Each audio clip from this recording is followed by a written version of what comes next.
safety to public health here, and bring you in for a discussion on kind of what's in front of us as we look at the health challenges moving forward.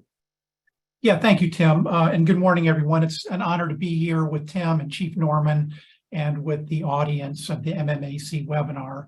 I want to talk today about a problem that is getting a lot of national attention, and that is the increased incidence of respiratory viruses that are challenging the workforce and, quite honestly, challenging our hospitals.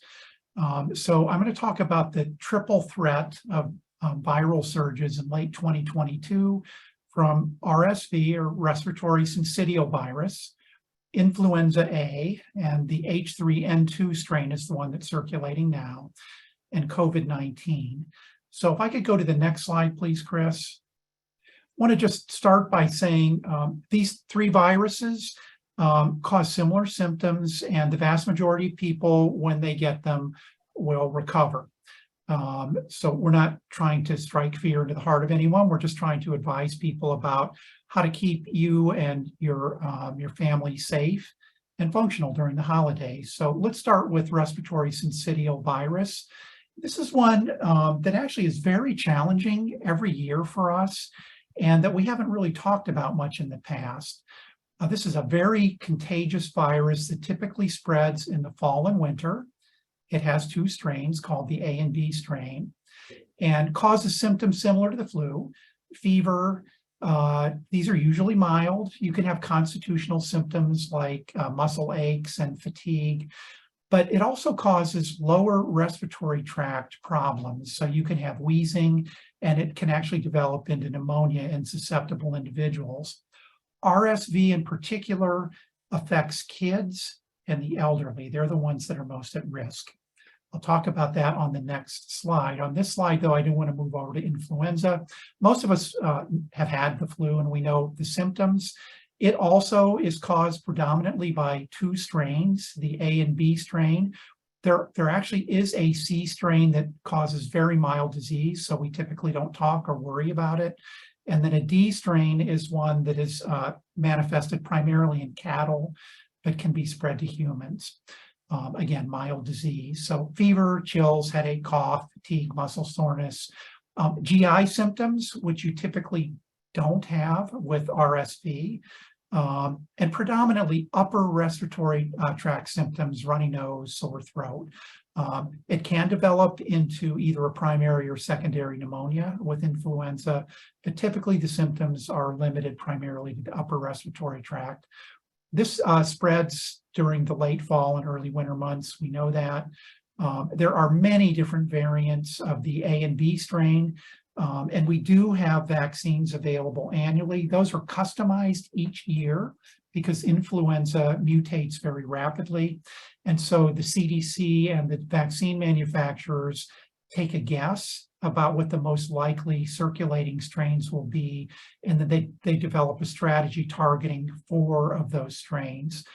Typically, we will see the same strains that have circulated in the previous months in the Southern Hemisphere. I did want to mention RSV does not have a vaccine yet. And then COVID, we've talked a ton about that. You know, the symptoms are similar to the flu. Also, the additional short-term symptoms include loss of taste and smell. And then there are long-term sequelae that are generally bundled into the phrase called long COVID. This is spread year-round. We still have not converted from pandemic to endemic state, so there's a little bit of unpredictability still.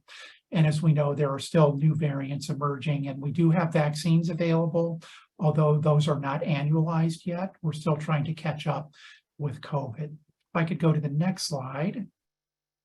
RSV is our biggest problem right now. It predominantly affects the lower respiratory tract of kids and the elderly. It can cause an inflammation of the bronchi called bronchitis, or the small branches off of the bronchi called bronchiolitis. And maybe more troubling, it can cause, because of the inflammation, a significant production of mucus and mucus plugging.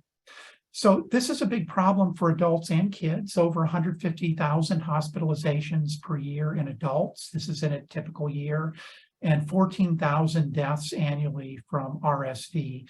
So that puts it on par with the number of deaths and a little short of the hospitalizations we see in a typical flu season.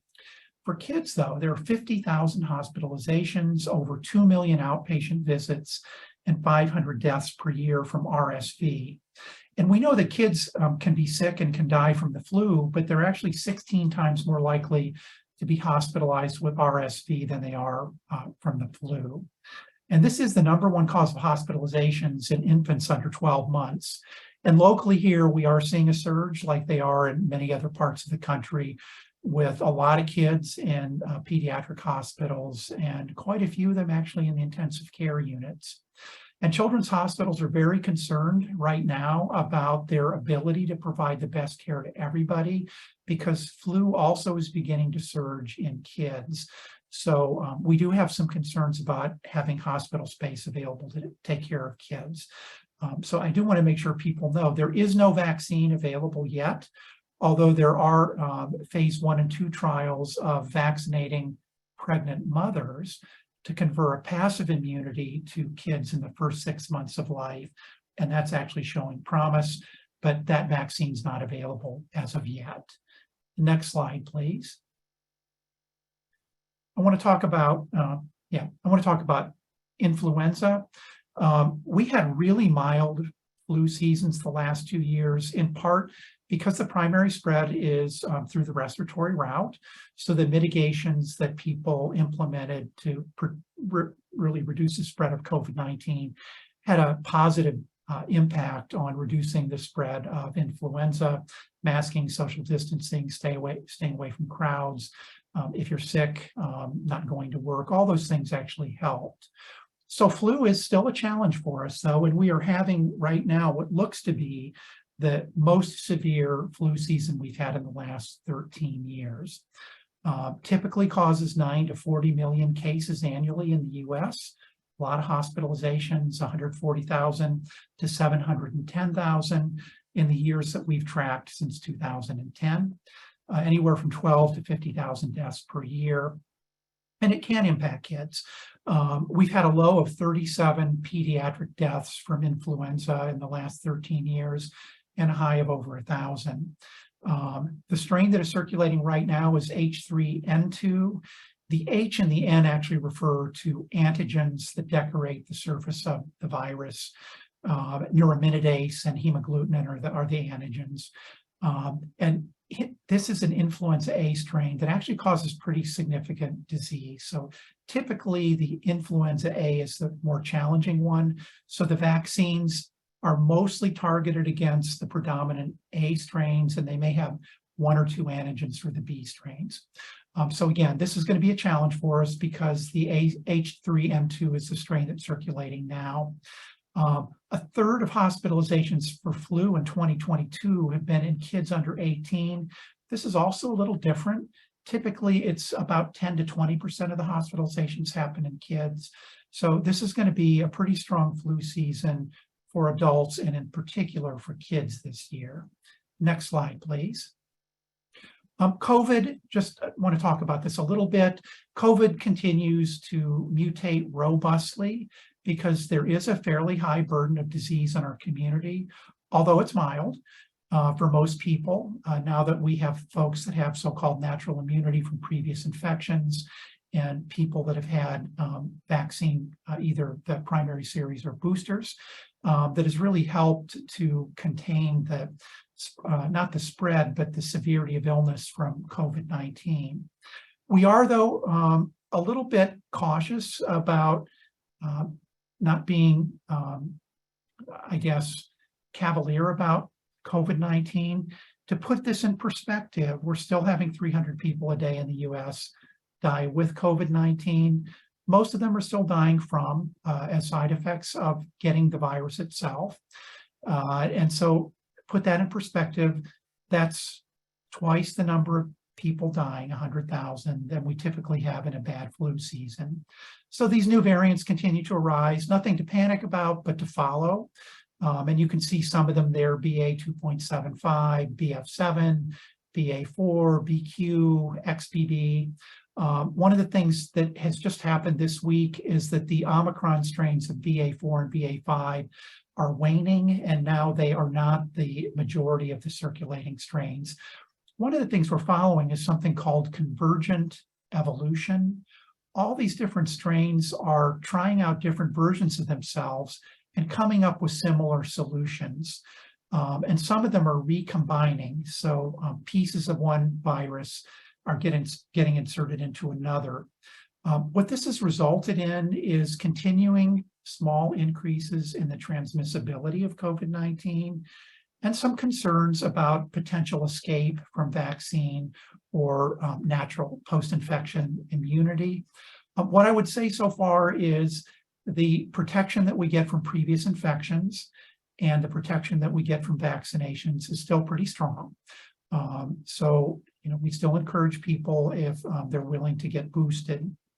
The one thing that we're following right now, there was something called decoupling of the number of cases from the number of hospitalizations and deaths that happened with Omicron in early 2022. So up to that point, it was very predictable. If you had a certain number of cases, you could predict a certain number of hospitalizations and a certain number of deaths. That relationship uncoupled earlier this year in a favorable direction. In other words, we had lots and lots of cases, but not as many hospitalizations or deaths as you might previously expect from the number of cases. People are following now to see if there is a recoupling. In other words, basically, the more cases you have, the more likely it would be for people to get severe disease. As of yet, that has not manifested. We're actually in a pretty good place right now with COVID, about 30 to 40,000 cases per day in the US being reported, and a pretty steady level of about 30,000 hospitalizations and 300 deaths per day. Again, a significant burden of disease, more deaths than we would like, but better than we've been at most other points in the pandemic. And with that, I'd like to turn it back over to Tim for any questions.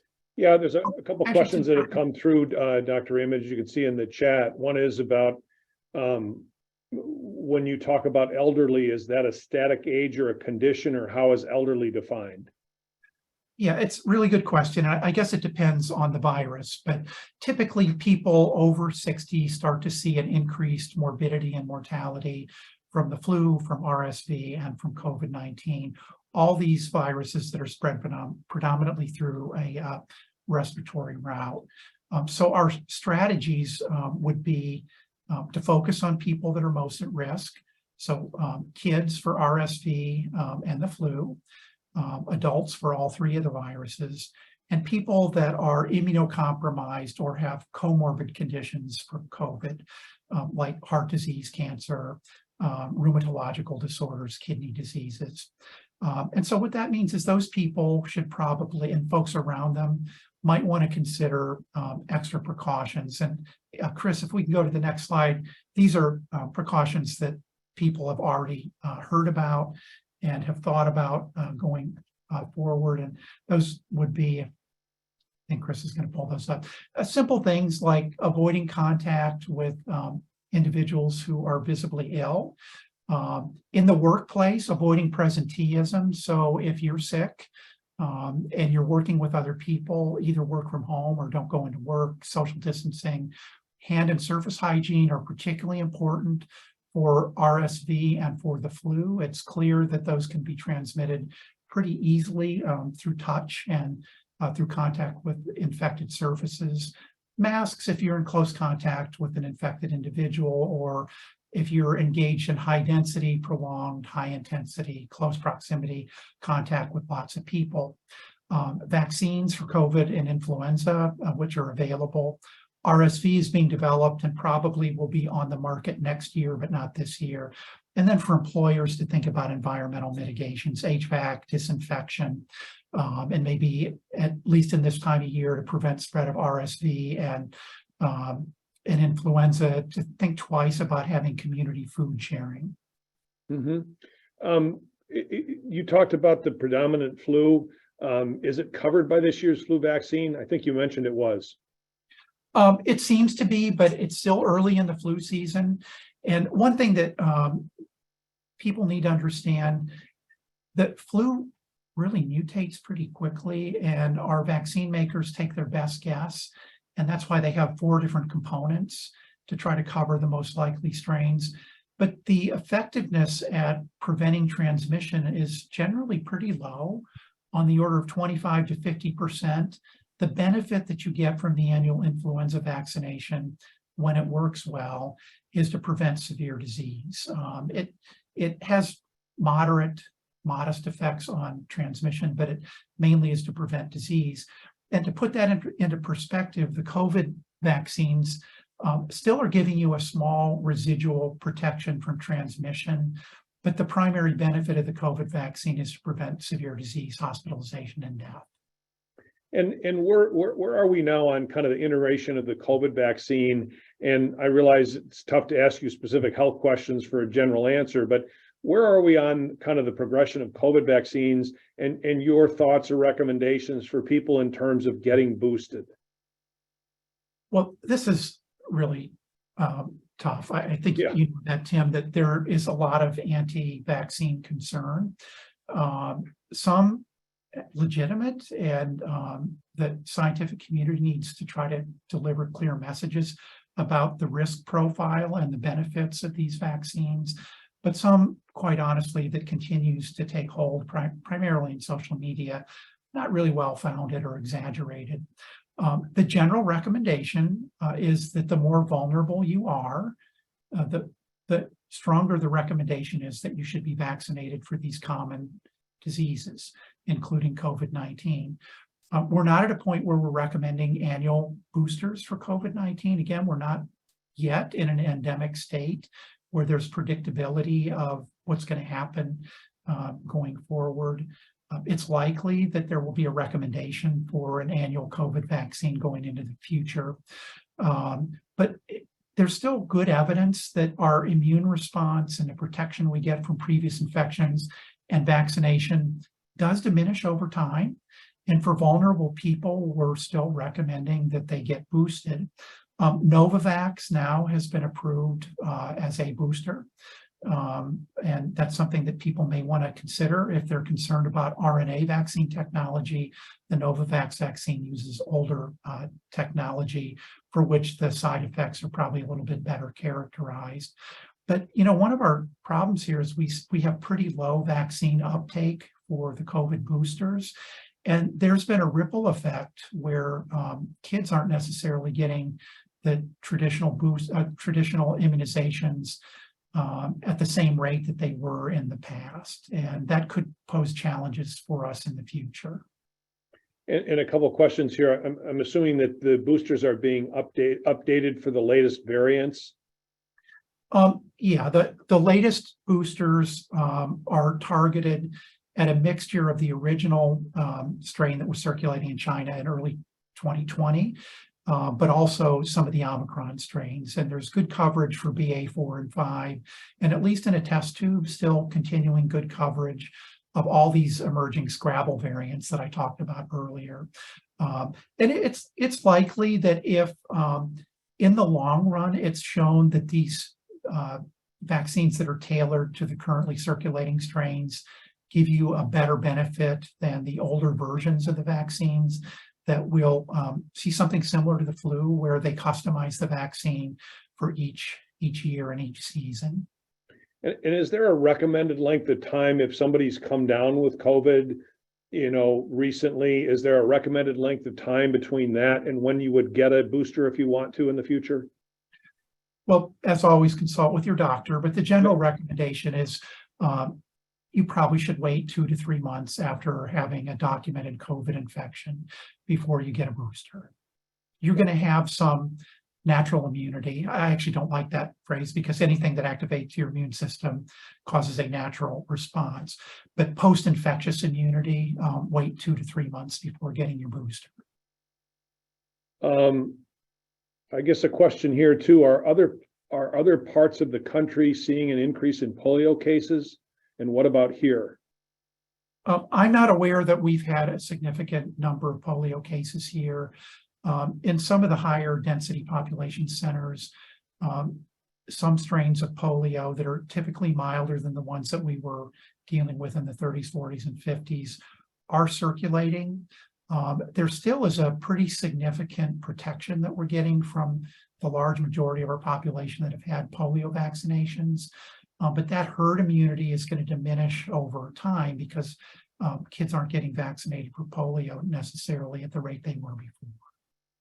Yeah, if you had a chance to, and you've been going at this so hard here, but if you have a chance in the next year or so to look back at this whole experience of going through COVID, what lessons learned stand out to you? It's a good question, Tim, and it's hard to get past some skepticism. So I'll try to make these lessons that everybody can agree on. We failed to deliver clear messaging throughout the pandemic. Part of it, it's hard to always start every statement out saying, as of today, this date, this is what we know. And it's also been difficult for people to understand that the process of science is iterative, that we continue to re-examine what we thought we knew before, and to look with a fresh lens. So science changes, and the common wisdom that science provides us can change over time. And that's been a real struggle for people to understand science isn't static, and things that may have been true in 2020 about COVID-19 aren't true anymore, either because we know more or because the virus itself has changed. I also would say we were forced early on to think about making a choice between health or the economy. And I hope what people have learned is that the interaction between public health and the economy is very complicated. It's not so simple, and we should be talking about health and the economy and the complex interplay between those two. And that's one thing I think maybe in the future we could talk a little bit more about, looking back.